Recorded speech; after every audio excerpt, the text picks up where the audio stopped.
On September 9th, Nintendo revealed out of the blue Hyrule Warriors Age of Calamity, the second installment in the Hyrule Warriors series, and a prequel to The Legend of Zelda Breath of the Wild. Both of which are games I adore. I'm already sold on this game from concept alone, so to quickly go over my expectations for the game, I feel it's going to be a more focused experience to the first Hyrule Warriors, with less characters and a greater focus spread across the story and the characters we do have. Maybe an adventure map equivalent if we're lucky. And honestly, I'd be okay with that. The point of this game to me is to let us experience the events from 100 years before Breath of the Wild, rather than be a big fan service crossover game like the original Hyrule Warriors was.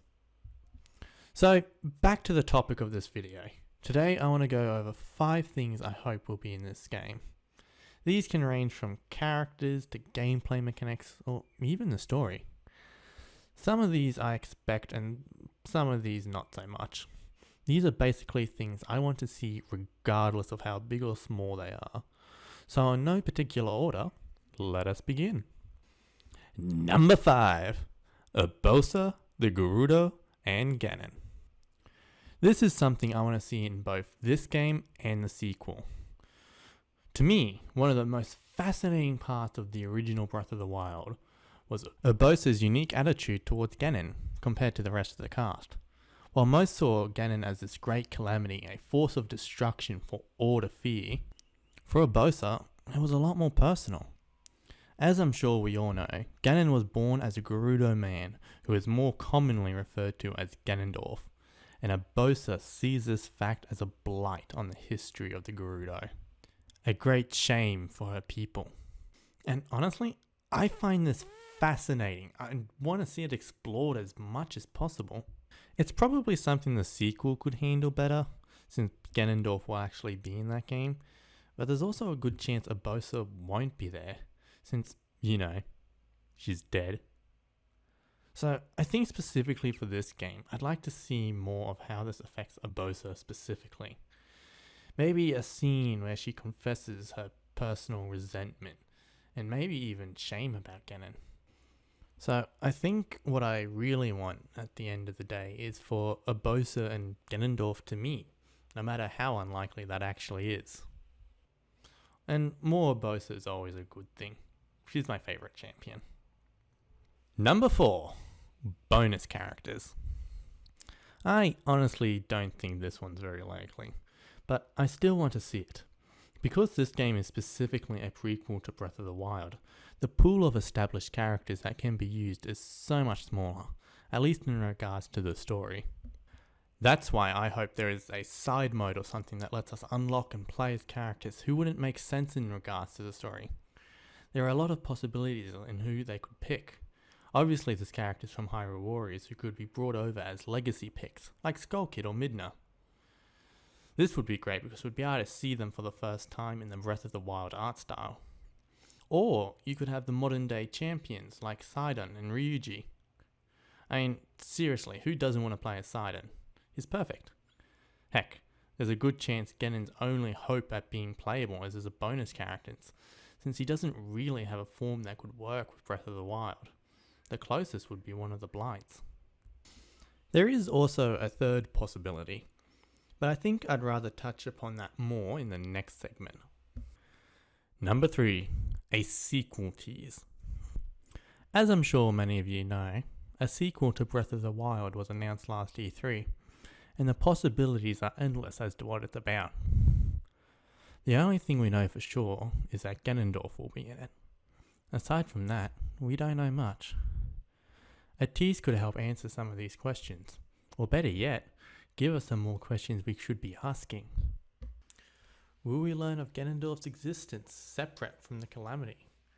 Will we perhaps get more information on the Zonai Tri? Maybe we'll learn why the hero 10,000 years ago looked so weird on the tapestry. Or maybe we'll get something completely unrelated that will leave us asking even more questions. I don't even think it would be too difficult showing this without there being much contradiction with Breath of the Wild. Link has amnesia, so he would just forget about anything they learn, and Zelda is kinda busy in Breath of the Wild holding off Ganon. In fact, the reason they're in those caves during the sequel trailer to begin with could be because something Zelda learns before she confronts Ganon. Going back to the idea of a bonus character, maybe Ganondorf could show up with his design from the sequel. He's one of the most essential characters in the series, and not having him playable would just be weird to me. I think it's important to find a way for him to fit in somehow, even if it's like a bonus character you unlock in the separate adventure mode or something. The possibilities are endless, and it would be a great way to hype us up for the sequel. Number 2. Let us explore Hyrule Castle and Castle Town. When I first played Breath of the Wild, one of the things I wanted to do more than ever was explore Hyrule Castle in its former glory. In fact, when they announced DLC, I thought letting us explore these locations is exactly what I thought the second pack would be. But now we have a second chance, and I'm sure there will be fights that take place here, but I'm hoping they go another step further with it. I think a cool idea is something along the ideas of Garreg Monastery from Fire Emblem Three Houses. In that game, you'd be able to hang out in the monastery between missions to do tasks that boost your character's stats. Something similar here I think would be very interesting. Maybe it would serve as the replacement of the adventure map from the original game. You'd be able to go to various shops around the castle town for weapons and clothing and other customizations. And around Hyrule Castle for training and improving your weapons. Maybe some chests can be scattered around which you can open for some rewards if you put in the efforts to find them. Even if Castle Town is battle exclusive, I do hope Hyrule Castle at the very least lets us explore it at our own pace, since it's so much more in depth and layered compared to other places in the game. Number 1. Let's grind. I love the original Hyrule Warriors a lot. So much so I brought all 3 versions, but I've never 100% any of them, because grinding in all of them is just absolutely insane. I specifically want to bring up material grinding, which only became worse with each character they added. Getting badges for everyone took forever. I still have characters in Definitive Edition that I still haven't gotten the 3rd special gauge unlocked for. Now this is primarily because certain enemies are very rare and you're not even guaranteed to get the drop what you need.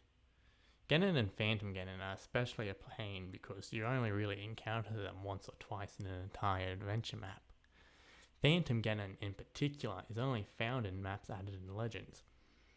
I think the easiest way to fix this is either make every enemy guaranteed to drop material, or get rid of having both 2 material tiers for every enemy in the game.